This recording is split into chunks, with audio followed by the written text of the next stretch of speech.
Assignment of contract. So if you're a real estate investor or a wholesaler, pretty much the same thing. One's usually a much more advanced skill level, which would be a real estate investor.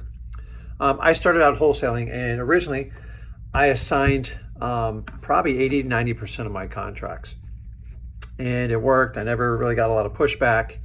And once you do a certain amount of volume, eventually you will be questioned on it. So as you guys know, a lot of states are leaning towards making assigning a contract without a real estate license I guess you call it a crime, but it's a violation. So most states it's a $25,000 per incident charge, and they're going after people. So you guys got to pay attention. So here's the real question: if you're assigning deals, how are you doing it legally, correctly?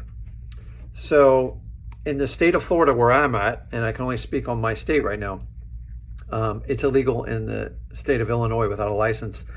I can assign a contract as long as the contract's assignable. Here's the catch, okay?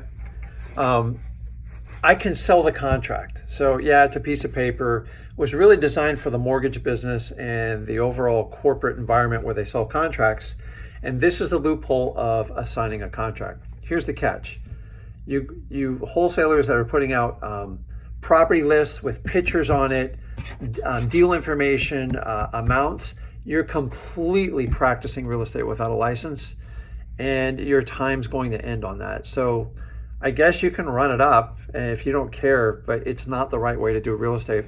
For those of you wholesalers that are taking groups of people out to the property and representing the property, and you're saying you're using the contract, dude, that's a technicality. And I promise you, if you have to stand in front of a judge and tell them what you're doing, it's going to be a painful situation. So listen, can you get away with taking like one, maybe two people there and say, listen, I have a contract to sell, and saying that they need to look at the property and do their own due diligence?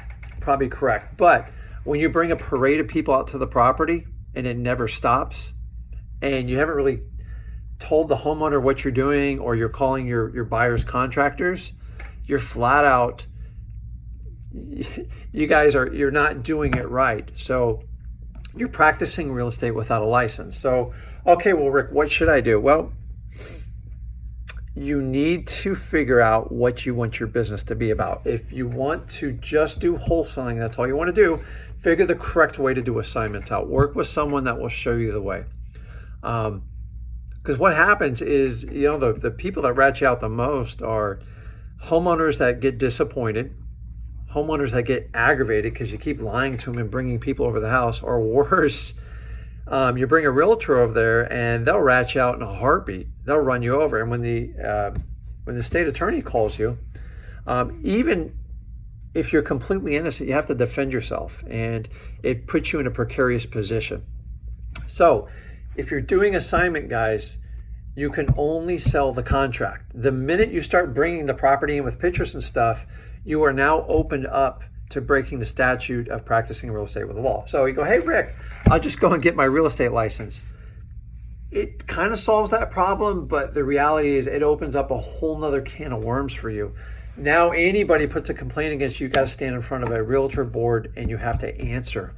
And they can punish you. They can take your license away. It's kind of a nightmare for me. So ways around this, like my wife is a licensed real estate broker. So if you have a spouse and you have interest in real estate agent, I would transfer the license and put it with someone you trust, a business partner, a spouse, a brother, a sister, or whoever you can work with. That's one way around it to work with it. But if you keep doing this thing where you guys are doing these lists and you put pictures on it, or you blast deals out and you put them all over the internet, you're giving a prosecutor a loaded gun to shoot you with. So assigning properties, guys, just find the right way to do it. I think you're going to find over the next, 5 to 10 years, they're going to find a way to shut this loophole down, and you're going to have to find more creative ways. There will always be a way to do it. But in my eyes, why not just do it like the correct way? So there's easier ways to do this. I'm not the only guy out there who can teach you how to do it.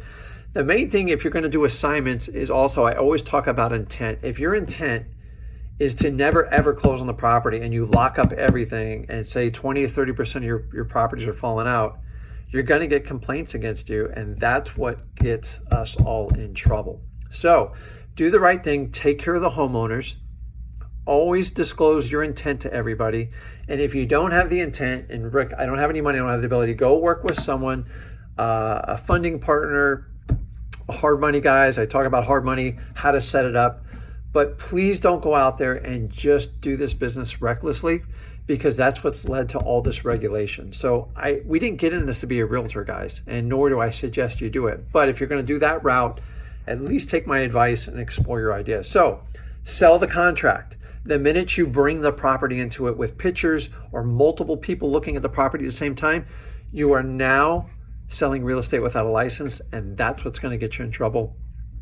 If you need more information on how to work with me and my team, or if you have any comments, put them below. Every state's different. Look up your own state statutes law and make sure you're being compliant and legal. This is Rick with Flip with Rick.